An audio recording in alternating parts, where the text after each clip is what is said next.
রমজানে কথা বলতে কষ্ট হচ্ছে। আমার ছোট ভাই নুহাস, ওর তখন 3.5 বছর। আল্লাহ তাআলা ওকে সম্মানিত করেছেন। ও এখন জামিয়াতুল আজহারের ছাত্র, কোরআনিক সায়েন্সে পড়ে। ইনশাআল্লাহ ও একজন গাজী আবু বকর হিসেবে আপনাদের কাছে ফেরত আসবেন। সবাই দোয়া করেন আমিন। ও চিৎকার করে কান্নাকাটি করত। কেন কান্নাকাটি করত?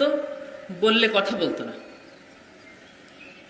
যখন আরেকটু বড় হলো, 6 মাস 1 বছর গেল, কথা আরেকটু বলা শিখলো, তখনও বুঝতে পারলো যে ওর আব্বু মারা গেছে।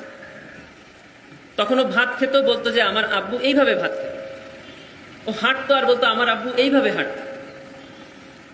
যখন বেশি কষ্ট লাগতো তখন ও জানতে পেরেছিল যে ওর আব্বুকে বোমা মেরে মারা হয়েছে। ও বিছনায় শুয়ে পড়ে বলতো, তোমরা আমাকে বোমা মারো, আমি মরে আব্বুর কাছে চলে যাই। এই জন্যই বলছি 3রা মার্চ 4ঠা মার্চ সবার মনে আছে, কিন্তু 5 মার্চ থেকে কি হয়েছে এটা আল্লাহ ছাড়া কেউ জানে। আমার 6 বছরের বোন জুন্নুন, ও ছিল আব্বুর খুবই প্রিয় একটা মেয়ে। আমার আব্বুর কি চাইবো, কি চাইতো, কারণ জানে আব্বু নাই, আমাদের চাওয়ার কোনো সুযোগ নাই। এটা ছোটবেলা থেকেই যেন আমাদের ভূতে চলে এসেছে। আব্বু নাই, আমরা চাইতে পারি না, আল্লাহ আমাদের চাওয়ার সুযোগ দেন নাই।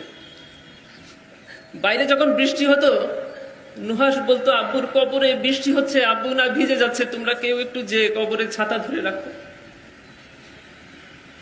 কাউকে পান খেতে দেখলে বলতো আমার আব্বু এইভাবে পান খেত, আমি আমার আব্বুর মুখে পান তুলে দিতাম।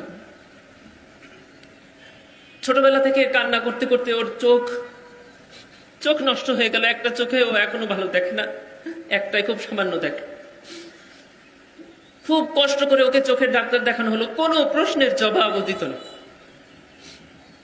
ওর কি ভালো লাগে, কি খারাপ লাগে, কি খেতে ইচ্ছা করে না করে, ও কিছুই বলতো না।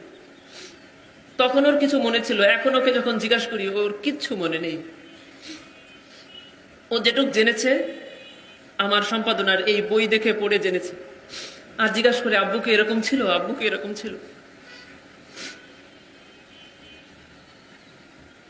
আমার আম্মার জন্য দোয়া করবেন। খুব কঠিন দিন আল্লাহ পার করেছে। সবসময় আমরা আতঙ্কে থাকতাম 5 মার্চের পরে, কারণ সন্ত্রাসীরা মামলা তুলে নেওয়ার জন্য আমাদেরকে হুমকি দিত, আমাদেরকে মেরে ফেলত। ঘরে অনেকগুলা তালা লাগিয়ে রাতে আমরা ঘুমাতাম। সে এক কঠিন দিন। আমি যখন 4 তারিখ দুপুরবেলা এখানে আসলাম, আমি এর আগেও বলেছি শাহাদাতের পাশে একটা বাবলা গাছ ছিল।